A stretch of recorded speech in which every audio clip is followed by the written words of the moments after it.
Keesokan harinya, semua berjalan seperti biasa. Namun terlihat wajah-wajah penuh penasaran dan sedikit tegang di antara mahasiswi. Beberapa mahasiswi melakukan touch up pada wajah mereka agar terlihat prima. Hari ini masih hari Jumat, namun proses pernyataan cinta sang artis yaitu Rian akan berlangsung pada hari Senin. Rian masuk ke kelas dan disambut tepuk tangan teman-teman Rian. Rian tersenyum malu sambil memilih tempat duduk di belakang. Ayu berbisik padaku, "Rian keren ya." Lalu Mona menambahkan, "Tapi aku tetap ngefans sama Sultan." Tiba-tiba Pak Ramon masuk kelas dan kuliah pun dimulai. Betapa terkejutnya kami. Sebelum Pak Ramon membuka kelas, beliau bertanya, "Yang namanya Rian yang mana?"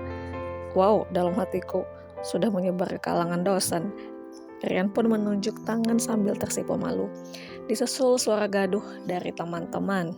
"Oh iya, kenapa duduk paling belakang? Bapak sudah follow akun kamu ya?" ujar Pak Ramon. Dosen kekinian mengajar mata kuliah teori komunikasi. Suasana kelas kembali riuh dan disusul beberapa apresiasi yang positif. "Oke, tenang, kita lanjutkan kuliah hari ini." Kuliah pun dimulai. Setelah kuliah selesai, aku kembali mendesak Mona. "Mon, gimana ayahmu? Setuju nggak?" tanyaku penasaran. Mona kembali menghela nafas. "Ayahku turut prihatin apa yang menimpa bisnis papamu. Dan ayah sama sekali tidak keberatan kamu menjadi ART, asal tidak mengganggu kuliah." Aku sangat bahagia mendengar itu. Aku diterima jadi ART di rumah Mona. Spontan aku peluk Mona erat-erat sampai dia sulit bernapas. Kata ayah, "Sanum sudah boleh kerja sore ini." "Oke," jawabku riang. Jumat sore ini aku menuju rumah Mona untuk memasak makan malam. "Keren ya ART aku kerja bawa mobil," ujar Mona ketika aku baru sampai di halaman rumahnya. Sebenarnya Mona juga memiliki mobil pribadi, hanya saja ayahnya belum mempercayainya untuk mengendarai sendiri. Ayahnya lebih setuju jika Mona pergi bersamaku. Mona sering menawarkan aku untuk ke kampus pakai mobilnya, namun aku menolak karena khawatir. Aku pun bertemu dengan ayah Mona, yaitu Dr. Iqbal. Ada beberapa peraturan yang harus aku patuhi di rumah majikanku, bahwa aku hanya boleh memasuki ruang dapur, ruang makan, ruang keluarga, ruang tamu, garasi, dan halaman.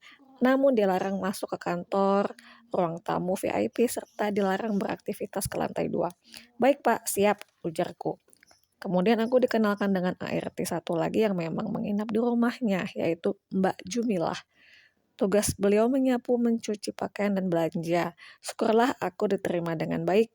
Aku pun disodorkan menu masakan harian dan diberitahu tempat-tempat penyimpanan makanan. Semua lengkap, tinggal diolah. Aku pun mulai bekerja dan mengolah daging sapi menjadi semur daging. Untuk awalan aku ditemani Mbak Jum. Dan aku sama sekali tidak malu bekerja di rumah temanku. Ini merupakan bagian dari hidupku yang harus aku syukuri. Sebisa mungkin aku bekerja secara profesional. Selesai makan malam, aku membereskan dapur, lalu sekitar pukul 8 aku pulang ke kosan. Dan jam kerjaku berikutnya adalah memasak untuk sarapan pukul 5 pagi hingga pukul 6.30 pagi.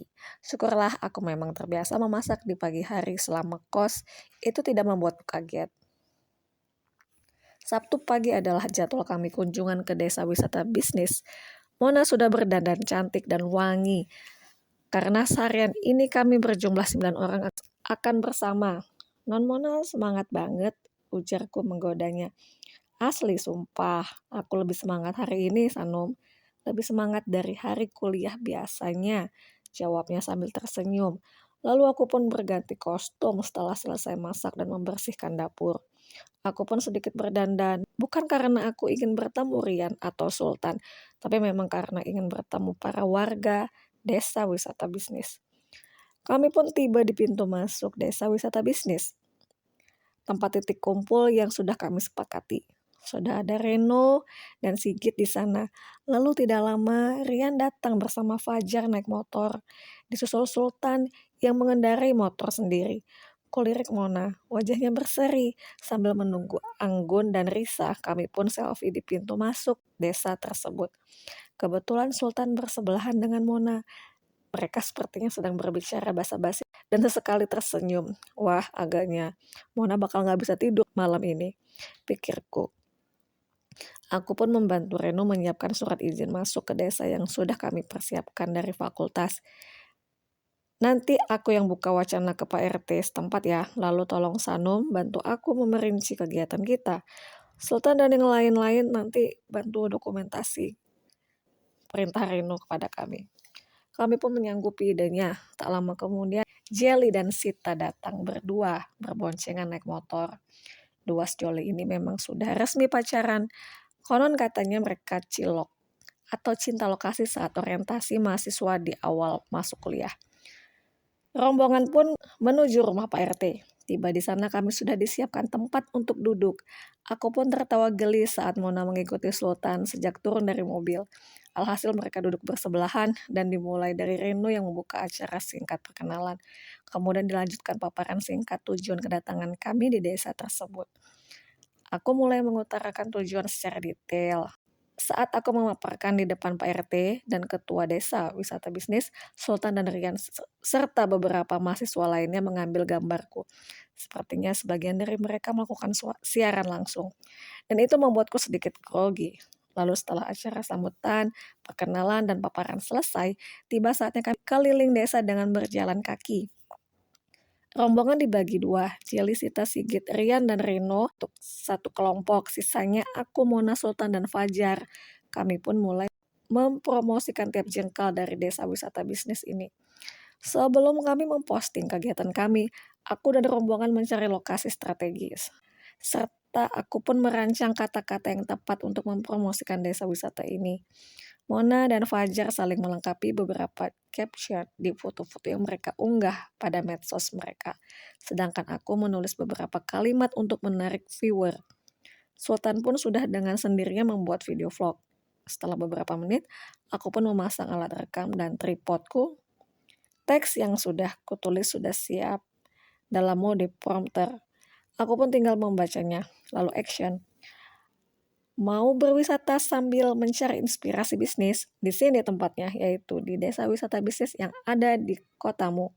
Kamu akan disuguhi pemandangan desa yang menarik, serta banyak UKM yang menawarkan produk untuk kamu beli dan bisa dijual kembali. Cut. Nah, seperti itulah video perdanaku khusus desa wisata bisnis ini. Tak kusangka, Sultan memperhatikanku. Aku pun mengecek video yang kubuat. Tiba-tiba Sultan pun menuju ke arah kameraku yang terpasang tripod. Kami pun melihat hasil rekamanku tadi dan aku kaget sekali. Kepala Sultan dan kepalaku beradu pelan. Sorry Sanum, ujar Sultan. Gak apa-apa, balasku. Sepertinya video yang kamu buat lebih tertata kalimatnya. Bagus loh, buatkan aku juga dong narasinya, pinta Sultan. Tanpa pikir panjang, aku pun membuatkan narasi yang berbeda untuk Sultan. Lalu Mona dan Fajar memperhatikan yang kami berdua lakukan. Aku menulis narasi singkat yang berbeda dengan yang aku buat, namun intinya tetap sama, dan Sultan pun membuat video lagi. Lalu kami pun istirahat sejenak di sebuah warung pinggir jalan, dan rombongan Reno dan kawan-kawan pun bergabung. Sambil memesan minuman es yang dijual di warung, kami mengecek video dan foto yang diunggah pagi ini, dan beberapa caption yang tertera kurang menarik. Lalu Rian pun melihat postinganku secara berkomentar, punya Sanum, bagus narasinya, pujinya padaku. Mana? Reno pun mendekat. Mereka berdua puas dengan hasil video yang kubuat. Aku mengoreksi punya Mona. Menurutku kalimatnya kurang luas. Mon, mau diedit gak captionnya supaya lebih menarik? Tanyaku pada Mona, majikanku. Boleh. Lalu Mona menyerahkan HP-nya padaku. Setelah itu, Mona kembali mencari inspirasi untuk menambahkan postingan di medsosnya. Aku mencoba minum es jeruk yang kupesan. Rasanya terlalu asam sehingga aku hampir menutup kedua mataku saat meneguknya. Asam banget ini es jeruknya. Untuk aku aja. Kamu pesan yang lain. Lalu tanpa basa-basi, Sultan minum es jeruk dengan sedotan yang sudah aku pakai tadi. Oh, aku pun bergumam. Dia kok nggak segan ya minum bekas punyaku. Dalam hatiku pun berkata seperti itu. Lalu aku pun pesan es teh manis. Untungnya Mona tidak melihat Sultan minum es jerukku tadi. Sedikit lega. Aku pun berpikir, apakah Sultan menyukaiku? Ah, nggak mungkin. Dalam hatiku pun meragukan hal itu. Lalu Sultan bergabung dengan Rian, sesama artis medsos dengan follower terbanyak. Mereka masing-masing sibuk dengan HP-nya.